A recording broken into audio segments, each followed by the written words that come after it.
आसाराम ने न सिर्फ एक नाबालिग लड़की का बलात्कार किया बल्कि पूरे समाज को धोखा दिया। आज दिल्ली पुलिस का हमको देखने को मिला है इतना गंदा चेहरा। वो कहते हैं कि वो तो संत ही नहीं है।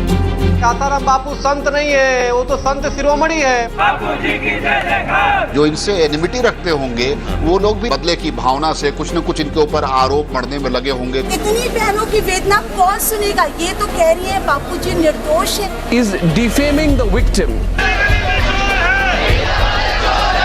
बल्कि आसाराम के आश्रमों पर भी आदिवासी गरीब जनताओं के लिए अन्न वितरण, राशन कार्ड का वितरण, ऐसे अच्छाई के कार्य किसी मीडिया ने किया। Arrested over sexual assault against women, a charge he strongly denies. जमानत न मिल पाने की वजह से आसाराम समर्थक सोशल मीडिया के जरिए उनकी जमानत के लिए मुहिम चला रहे हैं। You are wrongly informed. भारतीय संस्कृति का अगर किसी ने दर्शन करवाया है तो वो बापू है। What the FIR says. Rape के आरोपों में फंसे Asaram. It is you who is acting the role of a prosecutor through the media. Very first day से हम ये कह रहे हैं कि 376 का ना कोई मेडिकल एविडेंस है, ना कोई पीड़िता ने आरोप लगाया है। The story of the girl is false, and it is my duty to do my best to establish that defense. भोलानाथाचार्य बोल रहा है कि मैंने एक संपादक के कहने पे ही अपने बयान दिए थे। पूरे हैं वे मर्द जो हर हाल में खुश है। So you're saying that the ones who've been killed are not material witnesses, according to you? Absolutely. Jail में भी खुश है, रेल में भी खुश है। दे दिया। Mr. is objective. Jodhpur court ने रेप केस में आसाराम को दोषी करार देते हुए उम्र कैद की सजा दी। वो घटनाक्रम क्या था कि जब आपका पहला फेस टू फेस मीट हुआ था आसाराम बापू से, ईसा मुक्ता पारिक जो थी वो पीछे छूट जाती है उस कॉम्बिनेशन में। सर वास्तव में कभी कोई ऊपर से कॉल नहीं आया। इन्फ्लुएंस करने की कोशिश करी गई थी डिफरेंट तरीकों से, चाहे वो पैसे का लालच देने की बात हो, चाहे वो डराने धमकाने की बात हो। देश के सबसे बड़े वकील जो राम जेठमलानी जी अपेयर हो रहे थे, उन्होंने भी ये कहीं ना कहीं डिफेंस लिया था कि कहीं ना कहीं ये पॉलिटिकल ट्रैप है आसाराम बापू जी के लिए। आपकी डॉटर स्कूल जा नहीं पाई क्योंकि इतनी थ्रेट थी, आपकी वाइफ घर से बाहर नहीं आ पाई। तो पब्लिक के फेथ के साथ किस तरह से खिलवाड़ करके उनके फेथ को मिसयूज करते हैं और अपनी अपनी सत्ता को, अपनी पावर को, अपने इन्फ्लुएंस को लोगों के ब्लाइंड फेथ की वजह से बढ़ाते रहते हैं। नमस्कार दर्शकों, एक आरोपी चाहे कितना ही मजबूत क्यों ना हो, कितना ही हाई प्रोफाइल क्यों ना हो, और एक विक्टिम यानी पीड़ित कितना ही कमजोर क्यों ना हो, अगर आपको ऐसे पुलिस ऑफिसर का साथ मिल जाए जो आपके साथ निष्पक्ष रूप से, ईमानदारी से किसी भी केस की जांच करे और साथ ही साथ आपके वकील आपको इतना सपोर्ट करें, तो शायद एक कमजोर से कमजोर पीड़ित भी एक देश के सबसे शक्तिशाली माने जाने वाले संत को भी जेल की सलाखों तक पीछे पहुंचा सकते हैं। शायद आप समझ चुके होंगे कि मैं किस केस की बात कर रहा हूं। जी हां दर्शकों, मैं बात कर रहा हूं उस famous high profile Asaram Bapu case की। आज हमने इस केस के लिए उस पुलिस ऑफिसर को बुलाया जो आसाराम केस के अंदर इतना फेमस हुए कि उन्होंने इस केस के ऊपर अपनी किताब भी निकाल ली, और उनका नाम है अजय पाल लांबा। अजय पाल लांबा ही इस केस के इन्वेस्टिगेशन ऑफिसर थे। उन्होंने इस केस की इन्वेस्टिगेशन की। आज उन्होंने हमें इंटरव्यू में बताया कि कैसे उन्हें इस पूरे घटनाक्रम की टिप मिली, कैसे उन्होंने टीम गठित करी, कैसे वो अपनी टीम को लेके इंदौर आश्रम गए, आसाराम बापू से उनका क्या फेस टू फेस कन्वर्सेशन हुआ, कैसे उन्हें ये डराया गया कि आपको ऊपर से फोन आ जाएगा, क्या ये पॉलिटिकल ट्रैप था या नहीं था। वो खुद ये मानते हैं कि इस केस में कहीं ना कहीं एविडेंस वीक थे, तो एविडेंस वीक होने के बावजूद भी उन्होंने कैसे अच्छे से इन्वेस्टिगेशन करी, प्रोसिक्यूशन की हेल्प ली और आसाराम बापू को सलाखों के पीछे बचाया। जानेंगे ऐसे कई सारे मुद्दे उनके साथ। चलिए दोस्तों, शुरू करते हैं आज का ये खास प्रोग्राम।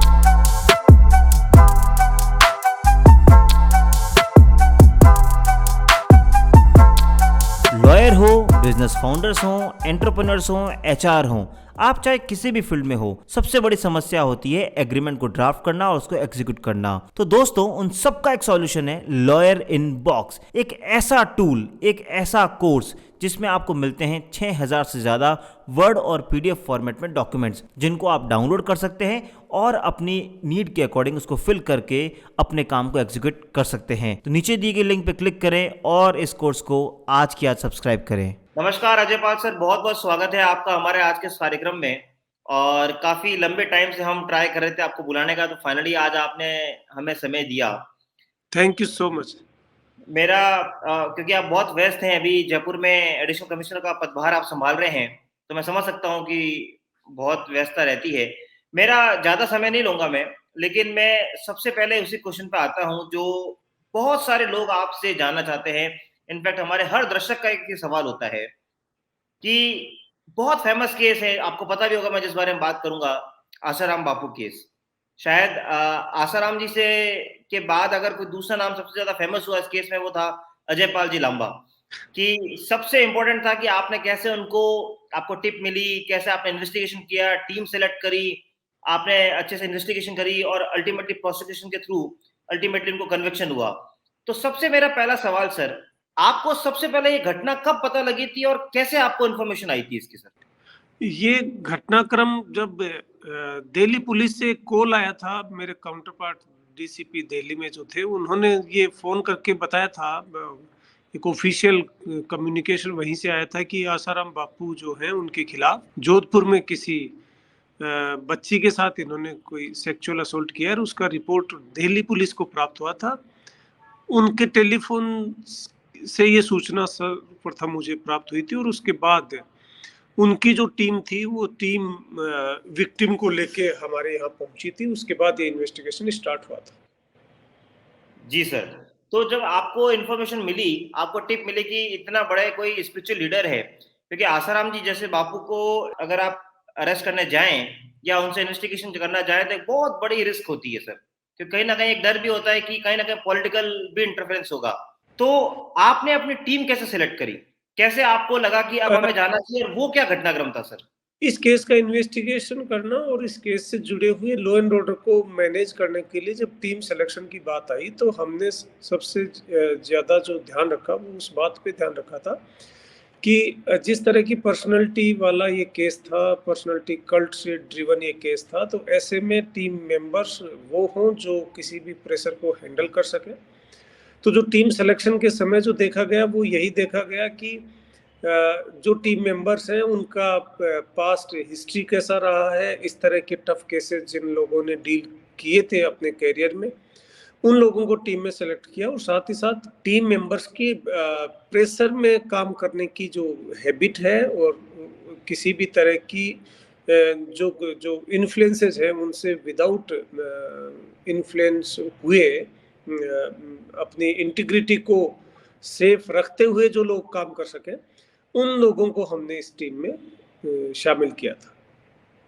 जी सर, आपने टीम में एक बड़ी इंटरेस्टिंग स्टोरी आती है मुक्ता पारिक जी की, अगर आप वो बता सकें कि वो कैसे आश्रम में फंस गई थी और उस समय आपकी क्या एक स्ट्रेटेजी रही थी सर? एक्चुअली इस पूरे केस में जो महिला थानाधिकारी थी मुक्ता पारिक, उनका अहम रोल था और केस की इन्वेस्टिगेटिंग ऑफिसर जो थी चंचल मिश्रा, इन दोनों लेडी ऑफिसर्स के द्वारा ही ये केस अंजाम तक पहुंचाया गया है। जब अरेस्ट करने टीम गई थी इंदौर, और वहां इंदौर आश्रम से जब अक्यूज को अरेस्ट किया था, उस दौरान हमारे महिला थानाधिकारी मुक्ता पारिक जो थी वो टीम का एक अहम हिस्सा होने की वजह से वहां गिरफ्तारी के समय भी मौजूद थी।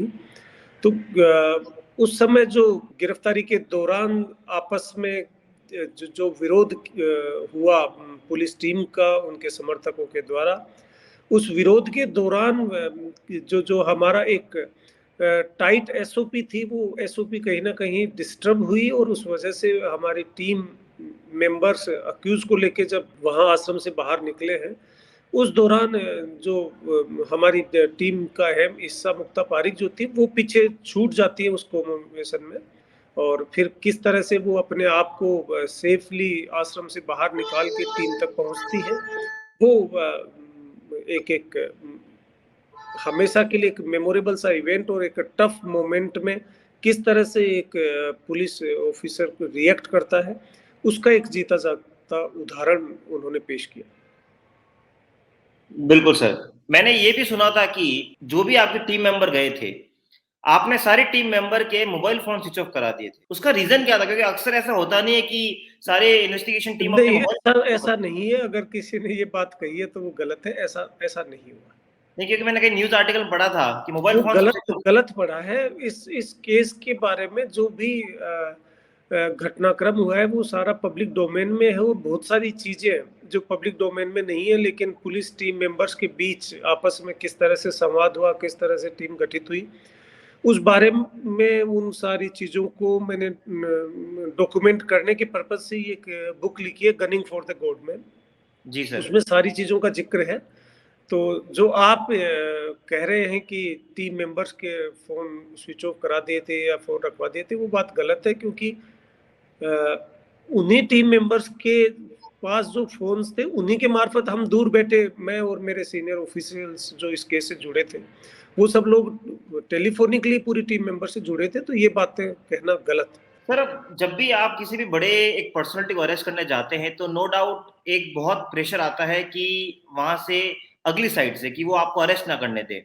और जब बात हो इतने बड़े राष्ट्रीय संत की, जब हमें पता है कि उस समय किस गवर्नमेंट की सरकार थी, एमपी गवर्नमेंट इंक्लूड है, राजस्थान से आप पुलिस जारी है, आपको वहां अरेस्ट करने जा रहे हैं, वो घटनाक्रम क्या था कि जब आपका पहला फेस टू फेस मीट हुआ था आसाराम बापू से, क्या उन्होंने तुरंत सरेंडर कर दिया था आपको या बोला था कि आप जैसे खूब अफसर आए हैं?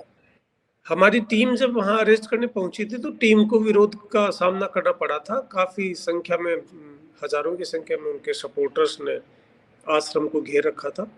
और उस दौरान इंदौर पुलिस के ऑफिशियल्स जो थे उनसे हमारा लगातार संपर्क बना रहा। और इंदौर पुलिस ने जो राजस्थान पुलिस की जो टीम गई हुई थी, उस टीम का पूरा सहयोग किया। और उनके सहयोग की वजह से ही हमारी टीम आसाराम बापू को गिरफ्तार कर पाई थी। तो वो क्या इंसिडेंट था जब आप पहली बार आसाराम बापू से मिले? कुछ तो बोला होगा उन्होंने, रिबेल वो किया जब होगा। पूछताछ के दौरान जब मेरा आमना सामना हुआ है अक्यूज से, उस दौरान पूछताछ में बस यही चीजें पूछी जाती है कि ये अपराध जो घटित हुआ है, जिसके बारे में अब तक हमारे पास जो विक्टिम का वर्जन था, उस विक्टिम के वर्जन को कितना कन्फ्रंट हम कर सकें अक्यूज से, ताकि अक्यूज से सच्चाई उगला सके। और जो विक्टिम का स्टेटमेंट था, उसी स्टेटमेंट से जब अक्यूज को कन्फ्रंट किया गया, उस कन्फ्रंटेशन के दौरान अक्यूज द्वारा अपना अपराध स्वीकार किया गया था। और अपराध स्वीकारोक्ति के पश्चात जो घटनाक्रम घटित हुआ था, उस समस्त सीन ऑफ क्राइम को रिक्रिएट करने की एक प्रयास किया गया था, ताकि कहीं भी कोई इन्वेस्टिगेशन के दौरान इस केस में कोई लूप होल ना रहे। सर, एक स्टेटमेंट काफी फेमस है आसाराम जी का, जब वो कहते हैं कि आप जब उनको अरेस्ट करने जाते हैं कि आपको ऊपर से कॉल आ जाएगा। क्या ये बात सही है सर?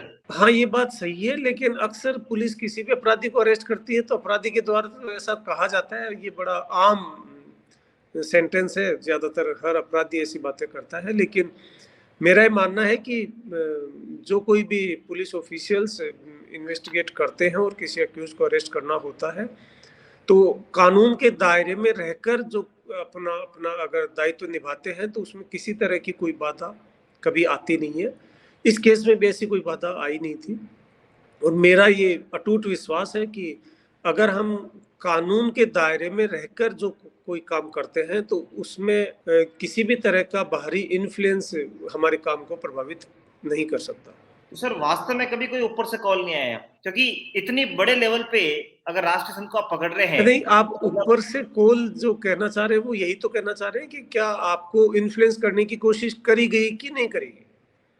तो इसका जवाब यही है कि कोई भी आप केस करें, चाहे वो केस छोटा हो चाहे बड़ा हो, इन्फ्लुएंस करने वाले लोग, अक्यूज्ड को फेवर करने वाले लोग प्रभावित करने की कोशिश करते हैं, चाहे वो छोटा केस हो चाहे बड़ा केस। ये डिपेंड करता है इन्वेस्टिगेटिंग एजेंसी पे, डिपेंड करता है इन्वेस्टिगेटिंग ऑफिसर्स पे कि वो उन इन्फ्लुएंस से कितना प्रभावित होते हैं। इस पर्टिकुलर केस में हमारी टीम के प्रत्येक मेंबर को इन्फ्लुएंस करने की कोशिश करी गई थी डिफरेंट तरीकों से, चाहे वो पैसे का लालच देने की बात हो, चाहे वो डराने धमकाने की बात हो, चाहे कोई किसी भी तरह का इन्फ्लुएंस जो पॉसिबल है वो समस्त इन्फ्लुएंस यूज हुए, बट टीम का कोई भी मेंबर उन इन्फ्लुएंस से प्रभावित नहीं हुआ और उसी का अंजाम रहा कि हम अक्यूज को अरेस्ट भी कर पाए, उसको ट्रायल भी टाइम रहते पूरी करवा पाए और अंत में जो माननीय न्यायालय का निर्णय है वो आप सबके सामने।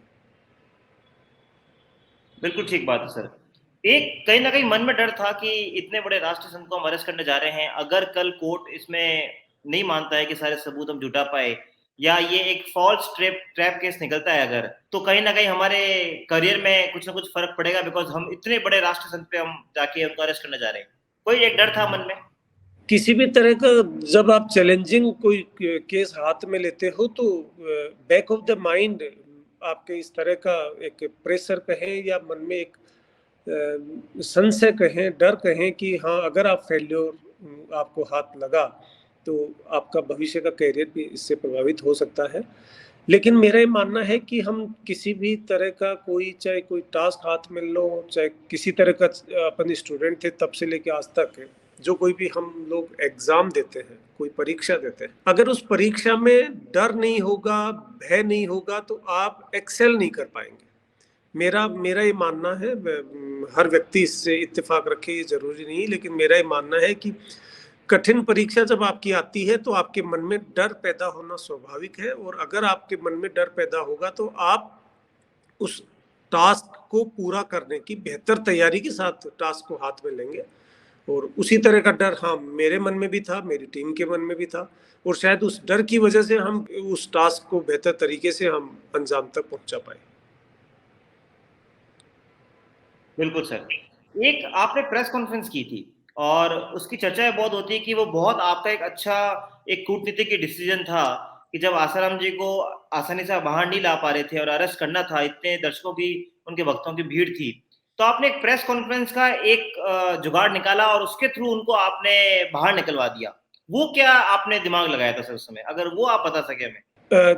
अब चूंकि इस केस में इनकी गिरफ्तारी हो चुकी, इनको ट्रायल के पश्चात सजा हो चुकी, तो ये जो एक पुलिस का सीक्रेट था इसको भी रिवील करने में कोई हर्ज नहीं है। ये बात आपकी बिल्कुल सही है कि केस रजिस्टर होने के बाद जब इन्वेस्टिगेशन चल रहा था तो इन्वेस्टिगेशन के दौरान ही कुछ समय पश्चात अक्यूज जो है वो मिस हो जाता है पुलिस के नज़र से।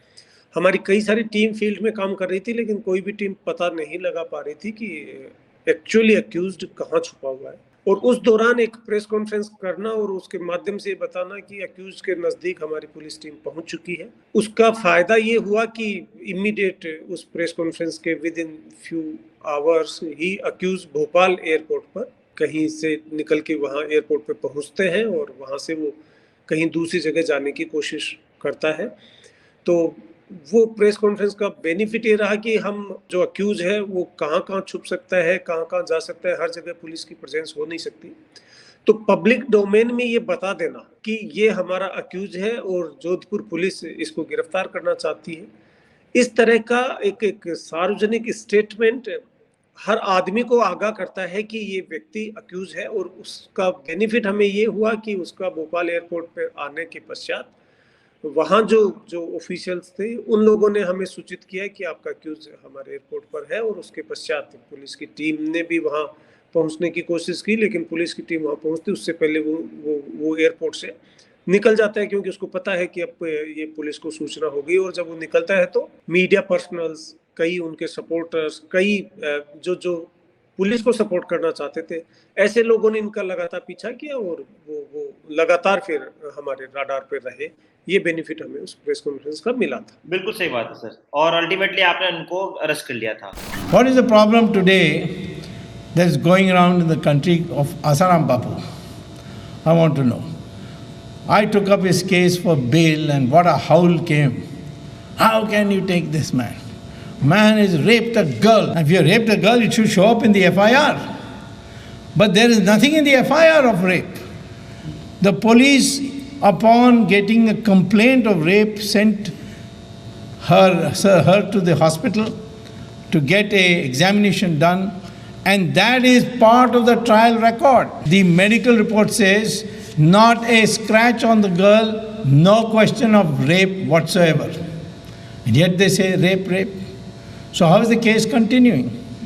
The case is continuing because the girl is under 15, under 18, and therefore under the new law created called POSCO, the word of the accuser is prima facie taken as to be true, till proved in the trial as to be false. So she makes an allegation. She doesn't make an allegation of rape. She only says that he put his hand on me. Was there any witness? No. Did you scream about it? She says yes, but her mother was sitting outside the door, didn't hear it. Of course, her telephone records show she wasn't even there. And that Asaram Bapu was also not there. And yet, a total orchestration. Rapist, rapist. किसी का बुरा चाहो नहीं, किसी का बुरा सोचो नहीं, किसी का बुरा करो नहीं, और कोई करते हैं तो उदारता से माफ। और एक अगर मैं एज ए लॉयर अगर मैं थोड़ा सा लीगलिटी पे आऊं, थोड़ा सा मैं लीगल क्वेश्चन ले जाऊं, एक इंटरेस्टिंग बात ये होती है कि the prosecutor is from Chhindwara Madhya Pradesh. घटना बताते हैं जोधपुर के पास के किसी गांव की। एफआईआर दर्ज होती है दरियागंज दिल्ली में, और शायद यही डिफेंस देश के सबसे बड़े वकील जो राम जेठमलानी जी अपेयर हो रहे थे, उन्होंने भी ये कहीं ना कहीं डिफेंस लिया था कि कहीं ना कहीं ये पॉलिटिकल ट्रैप है आसाराम बापू जी के लिए। क्या आप इस बात से इत्तेफाक रखते हैं सर?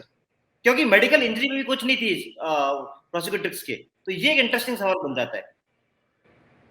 इस मायने में ये बिल्कुल टफ केस था, क्योंकि इसमें मेडिकल और फोरेंसिक एविडेंस काफ़ी वीक नेचर की थी। बहुत ज़्यादा वो एविडेंसरी वैल्यू से हमें सपोर्ट नहीं मिल रहा था, और ऐसी परिस्थिति में जो सर्कमस्टेंशियल एविडेंस है उस पर हमने ज़्यादा फोकस किया।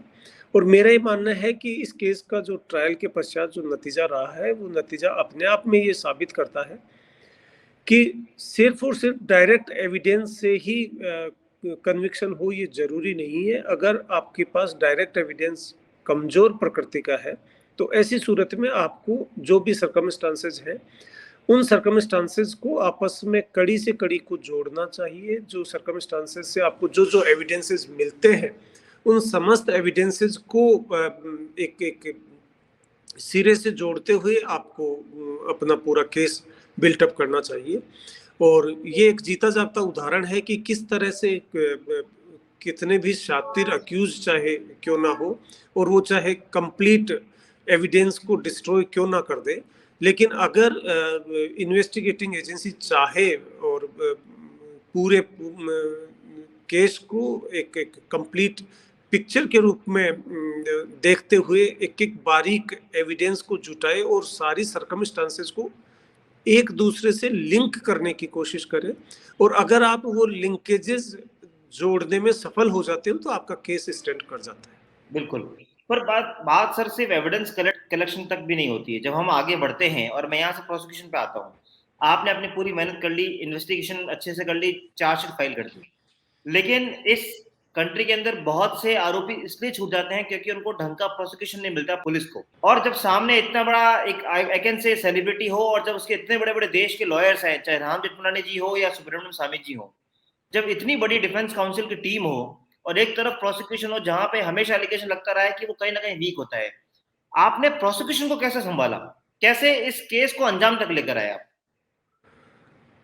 ये जो केस है, ये केस अपने आप में जीता जागता उदाहरण है इस बात का कि जो प्रोसिक्यूशन एजेंसी है, वो प्रोसिक्यूशन एजेंसी भी उतनी ही जिम्मेदार है जो हमारे न्याय व्यवस्था में, चाहे हम किसी अक्यूज को सजा दिला पाएं या सजा दिलाने में नाकामयाब रहें, उसके लिए जितनी जिम्मेदार इन्वेस्टिगेटिंग एजेंसी है, लगभग उतनी ही जिम्मेदारी प्रोसिक्यूशन की भी है।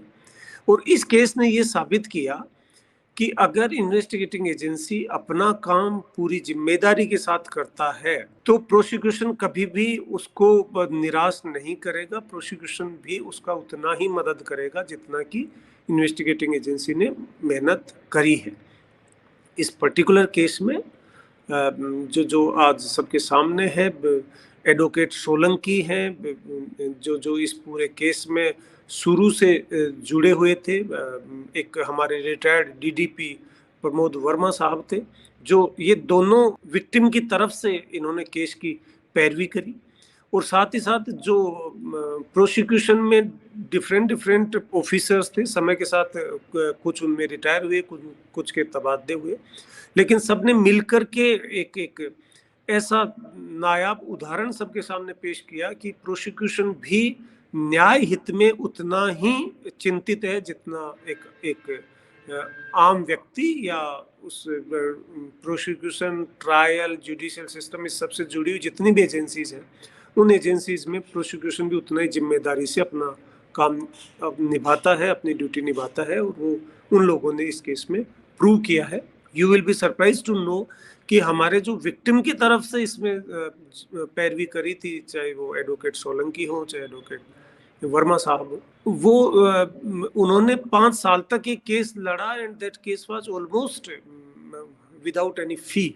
तो ऐसे उदाहरण आपको एडवोकेसी में मिलने को, देखने को कमी मिलते हैं, जो उदाहरण उन दोनों एडवोकेट्स ने पेश किए और ये विक्टिम को न्याय दिलाने में अपनी अहम भूमिका उन्होंने निभाई।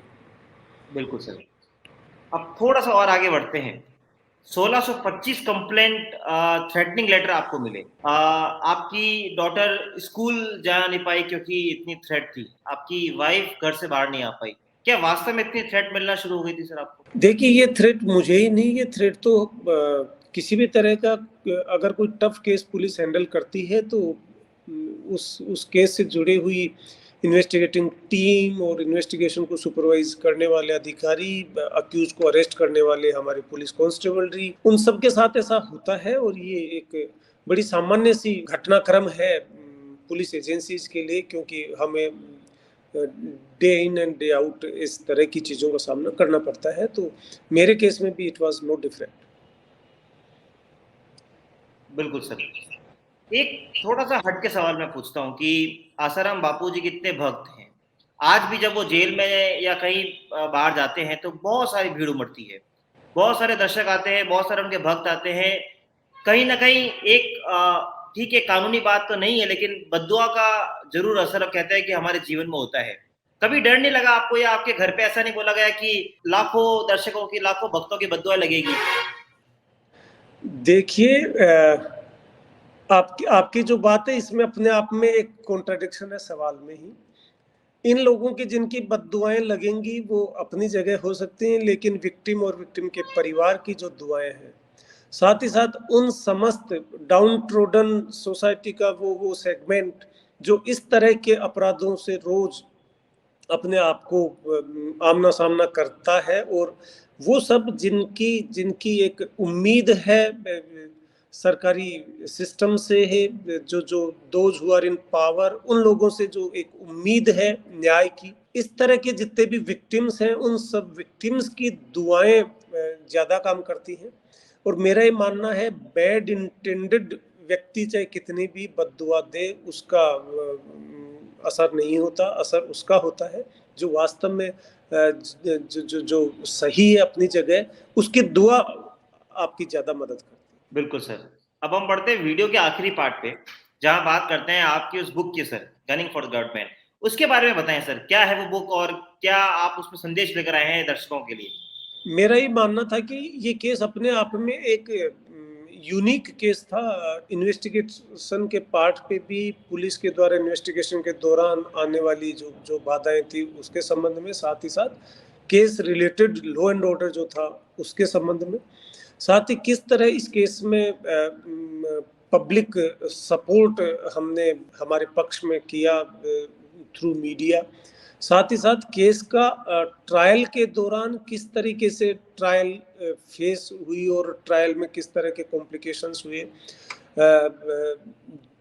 ट्रायल के दौरान किस तरह से एडवोकेट्स को, चाहे वो डिफेंस एडवोकेट्स हों चाहे वो प्रोसिक्यूशन के एडवोकेट्स हों, उनके किस तरह से आर्ग्यूमेंट काउंटर आर्ग्यूमेंट हुए हैं, उन समस्त तथ्यों को डॉक्यूमेंट करने का मेरे दिमाग में आया, ताकि वो एक चाहे वो पुलिस ऑफिशियल्स हों, चाहे वो एडवोकेट्स हों, चाहे वो प्रेस के साथी हों, और चाहे फ्यूचर में इन तीनों ही कैरियर सोच रहे हों, जो स्टूडेंट्स आज जो नवयुवक हैं जो अपना कैरियर बनाना चाहते हैं इन तीनों सेक्टर्स में, उनके लिए कोई एक इस तरह का डॉक्यूमेंट हो जिसको वो देख के पढ़ के अपने करियर को आगे बढ़ा सके।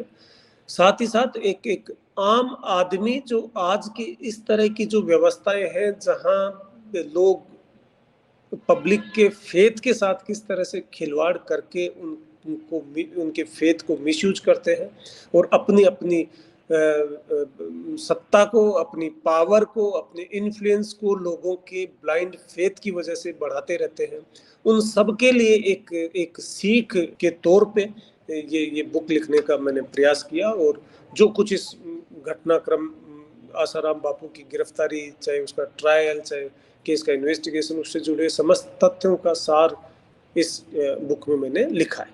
लास्ट सवाल सर आपसे, आपने इतना हाई प्रोफाइल केस हैंडल किया, आपने ये बुक लिखी, आपने हजारों लोगों का सामना किया, पर्सनल प्रॉब्लम फेस की, परिवार के साथ प्रॉब्लम फेस की, इन सब का जो एक एक्सपीरियंस रहा है वो आप कैसे एक मैसेज देना चाहेंगे हमारे दर्शकों को कि आपने इस केस की इन्वेस्टिगेशन से क्या बात आपको लगा है कि ये बात मुझे बहुत अच्छे से समझ में आई, जो आप हमें संदेश देना चाहेंगे इस केस के थ्रू? इस पूरे केस से 2 लेसन मैंने लर्न किए। नंबर 1 कि अक्यूज चाहे कितना भी पावरफुल क्यों ना हो और विक्टिम चाहे कितना भी डाउन ट्रोडन क्यों ना हो, अगर एजेंसीज जो जुडिशियल सिस्टम की कंप्लीट एजेंसीज हैं, पुलिस, प्रोसिक्यूशन एंड मजिस्ट्रेसी, सारी agencies free and fair transparent way में अगर काम करती हैं तो कितना भी इन्फ्लुएंशियल व्यक्ति क्यों ना हो, उसके खिलाफ एक आम व्यक्ति लड़ाई लड़कर अपनी जो एक जायज मांग है उस मांग की पूर्ति कर सकता है। दूसरा, इस तरह के टफ केसेस, टफ टास्क जीवन में, ये तो मैं पुलिस ऑफिसर के रूप में मेरे सामने ऐसा टास्क आया है, एक आम व्यक्ति के जीवन में उसका जो खुद का जो कार्य क्षेत्र है, वहाँ जो कोई भी टफ टास्क हाथ में आप लेते हो और उस टास्क को जब आप पूरा कर लेते हो तो आपकी खुद की पर्सनालिटी में एक अलग तरह का कॉन्फिडेंस आता है जो आपको भविष्य में उससे बेहतर टास्क को पूरा करने में मदद करता है। तो कहने का मतलब यही है कि अगर आपके सामने कभी कोई टफ सिचुएशन आए तो you should be thankful to the god कि भगवान ने आपको ऐसी स्थिति में खड़ा किया है, ऐसी मुश्किल परिस्थितियां आपको दी है, एक ऐसी परीक्षा आपकी ले रहा है। अगर आप ये परीक्षा पूरी कर लेते हैं तो आप जीवन में कहीं बेहतर भविष्य बना पाएंगे, भविष्य में इससे बड़े चैलेंजेस ले पाएंगे। Thank you. बहुत बहुत धन्यवाद अजयपाल सर कि आपने अपना बेशकीमती समय दिया। Thank you so much for inviting me on your platform. Thank you. Thank you.